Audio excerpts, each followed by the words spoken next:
I'll do the Patreon ones. Welcome to Toffee TV. It is your comments for you beautiful people on Patreon. Let's get into it. Stephen Schofield says, Kenny was a little suspect in defence but did well going forward. Probably Pickford's worst game, but in the ass, he is the embodiment of playing for your team. When the crowd stepped up after the goal, it was the first time this season I've really thought we could win.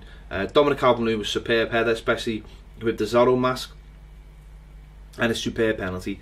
And to finish, Cleverley's best performance for Everton. The grey clouds are lifting and a couple of rays of sunshine are peeking through. Yeah, I thought Kenny was a lot better. Shook that nervousness off towards the end of the game. Like, what's the point in being nervous when you're 2-0 down? Yeah, and did a lot better. Playing more of his natural game. Pickford, I mean, he come charging out of his goal. But apart from that, what else did he really do wrong? Okay, listen, he gave the penalty away, but he's trying to stop the lad from scoring. He dropped one as well. Okay, he dropped one as well. But apart from that, what did the Romans ever do for listen, I thought he's playing, he's pretty consistent. He's had a couple of wobbles recently, but he's still young himself. The ass is boss, isn't he? He just gets everyone going, everyone excited. And I thought the crowd responded brilliantly. And you know, Dominic Calvert-Lewin does well. Lennon does well. All the subs did well. It was great. Great to have Everton back, from even if it was only for like 20 minutes or so. It was great to have them back and win the game. Aaron Badley says, after 60 odd minutes, I was so ready to walk out the stadium on nights at the moment, and had a 2 hours sleep before the game, so I was fuming that they had dragged me out of bed to see another defeat. But one moment of Nias closing down, pulled the goal back and changed the game. Was happy with the team performance from then on, and hopefully now a new manager can come in sooner rather than later and push us up the table. Fans were superb today as well. Fans were brilliant, and do you know what the fans responded to? Hard work and graft and wanting to win the game and pushing to win the game, and not seeing players just pass it side to side with no pace. As soon as the tempo went up, it's like a conductor. It really is.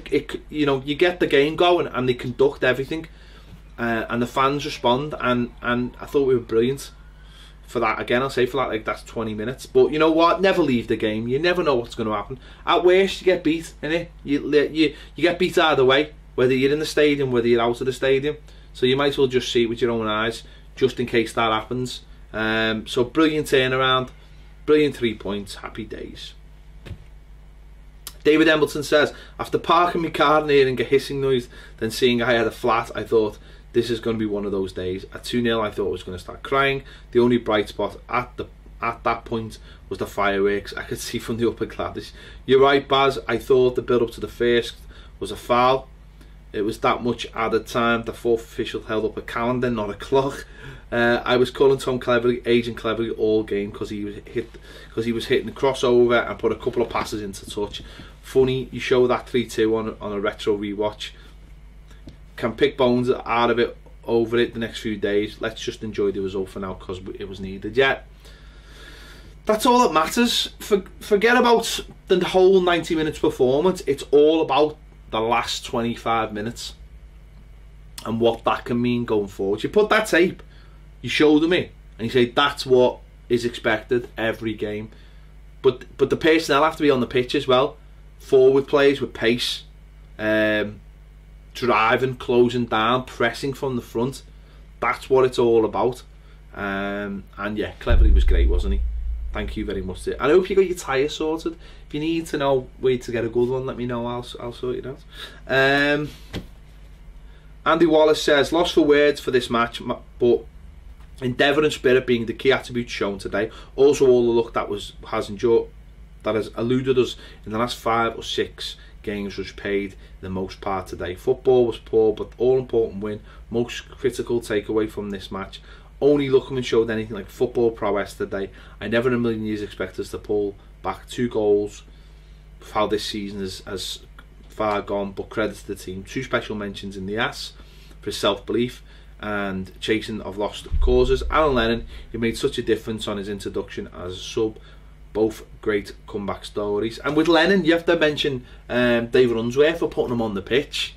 Big decision at 2-2 to put him on the pitch to go and win the game. Left us playing 4-2-4. Unsworth's got big bollocks. Well, obviously. So you have to say well done to him. Well done to Nias. Yeah, spirit carried us through. That's the most important thing. We had spirit. We got through. We haven't shown that spirit for weeks. Excuse me. We've looked lifeless at times, but we had spirit and it got us through. So let's hope we can take that into the next game and it drives us up the table. Howard Brennan says, fucking get in, you beauty. We can finally watch match of the day. Just what we needed right before the international break. Now get a manager and let's look up and not down. Up the fucking Toffees. Absolutely. Get a manager sorted. Get the team sorted. And let's get back being consistent up the table. Stop worrying about things over our shoulders. And let's get back up there. David Collins says, I'll give Luckman 8.5 because when he came on, he ripped them up. I thought Kenny probably had his best game. Didn't rate the Gylfi Rooney wing thing and the ass as a workhorse. He ain't technically, we all know that, but I don't give a shit. He scores and unsettles opposition. Also, Dom of fucking time. Let's press at last on. Let's press on. Come on, you please. Yeah, didn't think Rooney played well at all. Having to play on the left, as someone said, you know, stop trying to shoehorn him in the team. Either play in his position or don't play him. It's as simple as that. Same with Gylfi Sigurdsson. I thought Luckman was great when he came on, and we're starting to see a bit more of him. I thought, yeah, Nias leads from the front. His work rate's fantastic. That's what we needed. Absolutely what we needed. Onwards and upwards, hopefully. Gary Ward says, I don't think the old ticket can handle too much more like this one. Brilliant second half, though it showed that we're not going down without a fight. Apologies. Yeah, let's just not go down. Let's go up with a fight. Let's start fighting to go up the table. And that starts, you know, Palace game. A 6-pointer in many ways. Let's beat them and let's, you know, get ourselves away from this, from where we are, so that maybe when we get to January we're looking at adding a bit of quality to take us forward. Listen, I mean, it's only one game. Let's not go over the top, but you know, let's be positive. Let's be positive. A new manager coming, be positive and move us up the table. And there you go. They were your comments from Patreon. As ever, thank you very much for getting involved, leaving your comments, and we'll see you later on Toffee TV.